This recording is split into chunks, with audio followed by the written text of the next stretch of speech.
Estar bem informado tem um custo. Não estar, custa muito mais. André Ventura e António José Seguro estão na segunda volta. E cada detalhe conta. O palco das eleições é no Observador. Acompanhe passo a passo.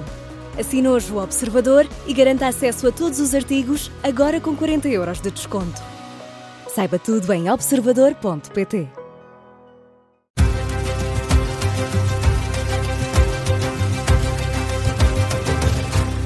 Não se fala de outra coisa. Olha, foi uma enorme surpresa, um choque também, a notícia da morte de João Canijo. Foi encontrado... 68 anos. 68 anos, encontrado morto em casa, em Vila Viçosa. É o público que explica um pouco melhor o que terá acontecido, embora ainda não saiba. Terá sido um ataque cardíaco. Foi a senhora da limpeza que tinha falado com ele de manhã quando chegou à tarde da casa e o encontrou já sem vida. É preciso percebermos da autópsia para saber exatamente o que aconteceu. Nós nos jornais estamos a explicar um pouco a importância de João Canijo. O que é que acontece aqui? Ele era muito novo, tinha imensa produção seguramente para fazer durante muitos anos e deixa já 2 filmes rodados que estão na fase de pós-produção, portanto poderão ser vistos seguramente muito próximo da forma como Canijo os idealizou. Chama-se Encenação e é a história de uma companhia de teatro no momento em que está a criar a última peça. Importante ali, tem alguns dos quase atores fetiche de João Canijo que trabalharam com ele ao longo da carreira, como Miguel Guilherme, mas também as mulheres, as atrizes que fazem muito parte da obra de João Canijo, Rita Blanco, Anabela Moreira e Beatriz Batarda. Deixa ainda uma outra obra, As Ucranianas, que é uma peça dentro de um filme em que as personagens trabalham. Começou como um espetáculo de teatro filmado por 2 câmaras, pelo próprio João Canijo. Muito curiosos, certamente, agora também para perceber como é que se vai traduzir isto, já sem João Canijo a assistir e a poder falar um pouco melhor sobre estas 2 obras. Mas falar de Canijo é exatamente isso, é falar destas atrizes. Interessante pensar a longa ligação que ele tem com Rita Blanco, conheceu-a quando ela tinha apenas 18 anos, o mesmo com Beatriz Batarda, ela tinha 18 anos, aqui Beatriz Batarda fez parte do filme A Caixa, de Manuel de Oliveira, Canijo era assistente, foi ele que a ajudou a preparar-se para se candidatar depois às escolas de arte dramática em Londres.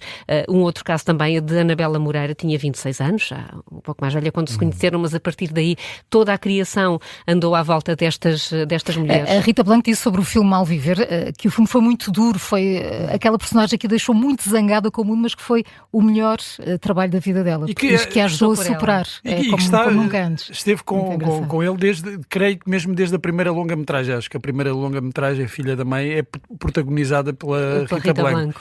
E a Rita Blanco conta como se conheceram e tem muitas histórias, já vi muitas entrevistas. Eles tiveram mesmo uma relação afetiva, creio eu, romântica, mas a forma como ela fala de João Canijo, tenho-me recordado hoje, quando acordei com a notícia, será seguramente um choque para muitas pessoas que trabalharam com ele, e uma obra que poderia ainda crescer tanto. E muito conhecido para a nossa geração, muito associado. Sim. Alguns nem se lembrarão que era ele o realizador, mas da série Alentejo Sem Lei. Exatamente. Uma espécie de western sorda à portuguesa, mas que foi muito marcante naquela altura. E depois, sim, muitos outros filmes em que tinha essa particularidade, muito centrados nas protagonistas, nas mulheres, e também em assuntos fora da bolha. Eu não queria usar o termo do povo, mas figuras protagonistas que raramente se viam retratadas daquela maneira nos filmes. Eu lembro daquele filme Sapatos Pretos, que é com a Ana Bustorff, de 1998, que é inspirado também num caso, num fait divers, e ele tinha esse dom quase para o melodramático e para a atenção a essas figuras, essas personagens comuns, e muito em particular para as mulheres. Tinha mesmo esse dom, aliás, como se viu nos filmes que acabaram por ser do filme que acabou mais reconhecido, é verdade. É isso mesmo. Fala-se muito também, por estes dias, na falta de telecomunicações, o que fazer, que alternativas tecnológicas é que há quando as redes e as antenas vão abaixo. Sim. E a Cátia Rocha explica-nos aqui no Observador, de facto, que há alternativas, e já é possível ligação a satélite por smartphones normais, portanto evitando que, para termos sinal de rede, se quisermos, dados móveis, seja o que for, que seja necessário as antenas dos operadores e a proximidade de uma dessas antenas. E estes 3 operadores em Portugal, neste caso, falam para a reposição de telecomunicações das dificuldades que têm de acesso aos locais onde estão as antenas, da questão dos cabos que têm que ser novamente ligados, e que ficaram danificados, ou ainda a falta de energia, que também impede alguns equipamentos de funcionarem. Mas, de facto, há alternativas a estas comunicações convencionais, e depois temos, obviamente, a forma como a internet nos chega à casa através de fibra, que são cabos enterrados nas nossas ruas e passeios.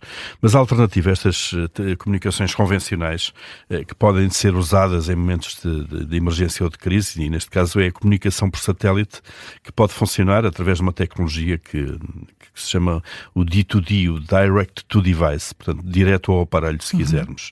É uma tecnologia que já é uma realidade nos Estados Unidos, está a ser discutida na Europa, permite de facto que um smartphone normalíssimo, como aqueles que utilizamos todos os dias, se ligue de forma direta a uma rede de satélites que está em órbita, e dessa forma, obviamente, pode existir esta alternativa aos locais onde não há cobertura de rede neste tipo de situações. A comunicação através de satélite não é nova. A diferença desta tecnologia é que dispensa o uso de um telefone específico. Nós sabemos que em algumas zonas remotas leva-se um equipamento próprio para fazer chamadas por satélite. A grande diferença desta tecnologia é que já há equipamentos, nomeadamente a Apple já tem o iPhone 14 em 2022, ou a Samsung tem o Galaxy S25, que estão preparados para isso, para fazer esta ligação direta a satélite. Para este serviço poder funcionar, é preciso que haja, obviamente, uma oferta disponível por parte das operadoras de telecomunicações. Ainda não há. O Observador contactou as 3 operadoras para saber o ponto de situação. Estão em testes de alguma maneira. Portanto, nós, se quisermos contratar este serviço, ainda não o temos. E depois fala-se muito também da Starlink, que é aquela opção da empresa de Elon Musk. E esta já está no mercado e pode funcionar. No fundo, é uma rede de satélites que o Elon Musk e as suas empresas lançaram, que já estão em órbita. O uso deste serviço ganhou muito destaque quando foi a guerra da Ucrânia, e portanto já é uma solução para vários pontos do país, da Ucrânia, para estarem ligados à internet em condições normais. Em Portugal também já é uma opção, portanto já há uma oferta no mercado. Quem quiser pode subscrever este serviço. Há um mini kit que no fundo é uma internet móvel que nós levamos, uma pequena antena. Uma segurança extra, não é? Uma segurança extra, uma antena, sei lá, se quisermos ir passar um fim de semana ou umas férias a um lugar remoto sem rede, mas se quisermos ter rede ali, levamos este equipamento, uma pequena antena, isto custa 250 euros, e ficamos, e este equipamento liga diretamente ao satélite e cria-nos ali uma zona de Wi-Fi, como se estivéssemos em casa ou noutro sítio qualquer, para ligar os outros aparelhos ao Wi-Fi. Isto está disponível, obviamente. Podemos perguntar porque é que não se usa neste caso.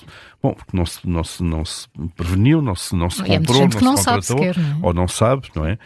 Mas alternativas vai havendo. É preciso prepará-las de alguma maneira para quando estas coisas acontecem.